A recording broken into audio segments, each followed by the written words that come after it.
Ah, really, BMW? Come on.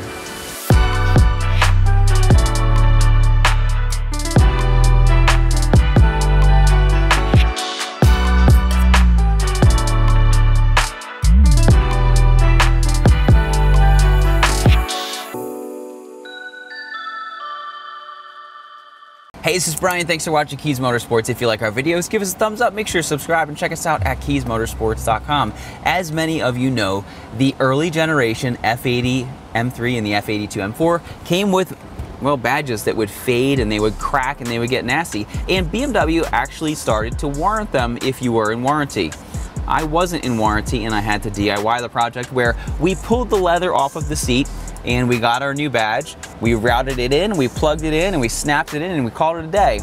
Well, since then, BMW changed the design. So today, we're gonna show you how to install seat badge version 2. So when you look at the back of the badge, and it's exactly the same, whether it's the short cable or the long, you will notice that on the right side, if you're sitting in the car, it has a connection that doesn't have any extra parts, but on the other side it has this little notch. So what I'm going to do is I'm going to press down on the badge and then I'm going to try to rock it out, which is going to disengage the top clip. Once I've done that, I'm going to apply some upward pressure and the entire thing is going to pop out. From there, we're going to snip the wire, but let's start with showing you how to remove it.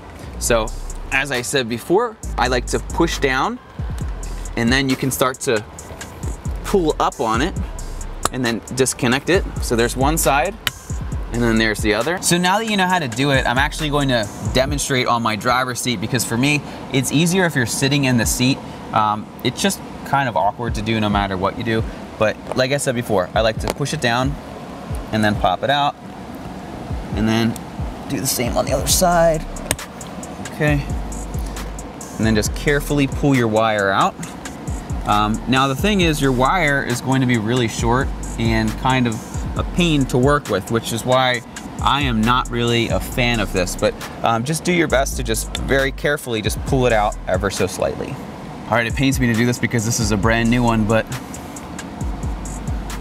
just gonna reach over and cut it. I'm going to leave myself, I guess, about this much room because I still need to make sure that I strip it and then I can still add those pins and all, okay? So once you've done that, you can remove some of the casing. So once you've done that, you will see that there are 2 wires, and then you can strip a little bit off the end. So I like to strip roughly about a 1/4 inch or so, if you can see there. Now I'm going to do the other one while I'm at it.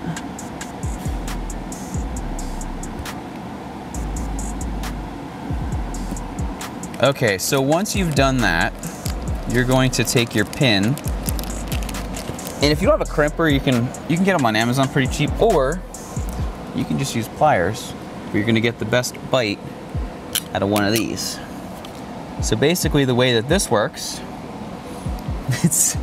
sorry, it's really tight to show how to do this on video.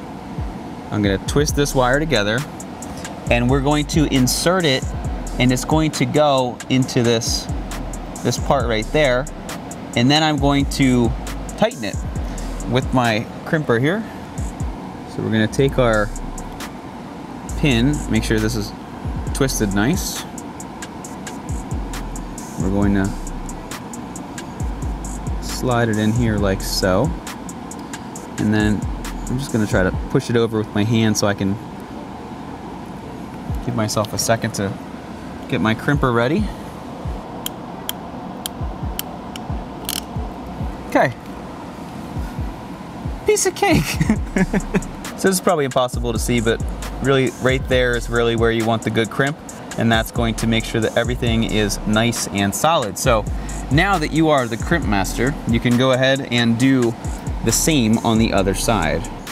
Okay. Okay, so then they give you this little connector, and what you're gonna do is just take your pins, and you're gonna slide them in, and you're gonna hear it click. Okay. There's the one. And we'll take the other pin. We'll get that in. Pop it in just like that. Once you hear it click in place, you're going to also see this little piece of metal in here and this little piece of metal clip in here. If you ever need to remove them, all you need to do is just push down on this with a pick tool and then slide it out. But we have them good to go. So what we're gonna do, there's a little groove that naturally sits right here.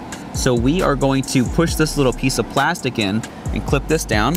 Okay, a little audible snap. And then that's going to ensure that those pins can't back out. The other thing, I'm not sure if I already mentioned this or not, you wanna make sure that you match up where the wires go. And then once you've done that, you can plug this in here like that. And before I press this fully back in, let's reconnect the battery for a moment and test it out to see if the light works. So there we go. You can see that it is lighting up and everything is functioning correctly. I think we forgot to say it earlier, but before you start, we recommend disconnecting the battery because you're cutting a positive and a negative wire at the same time. You don't want to short anything out.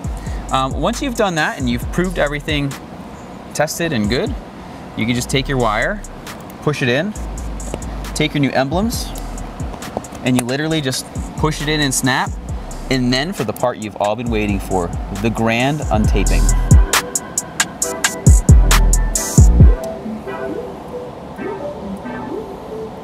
Once again, my name is Brian. Thanks for watching Kies Motorsports. If you are looking for the upgraded M badges for your M3 or M4, be sure to see the links in the description. If you like today's video, give us a thumbs up. Make sure to subscribe and check us out at KiesMotorsports.com. Thanks for watching, and we'll see you in the next video.